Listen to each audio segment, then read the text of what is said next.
Good evening, teacher and classmate, and I'm going to tell you about a person named Dolores Santiago.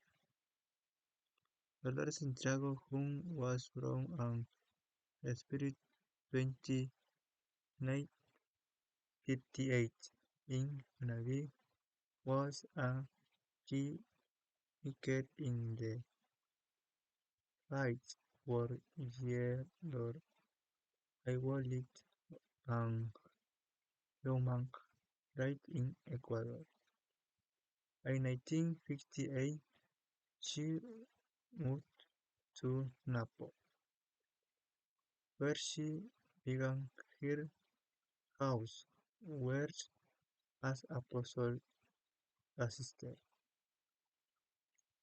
Started in 1967, she, I think, defended women who were victims of violence and was a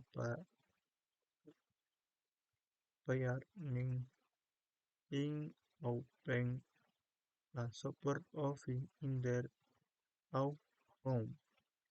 She pronounced the creation of the Women's House in Puyo and Jena, and held awareness initiatives in about rural and urban containers. She has positions such as deputy director and provincial director of bilingual education, and in 1991 she became the first female governor of the province of the Napo. Her last entries as symbols of continued and South leaders. She was always on Lunar 19 2002 due to diabetes.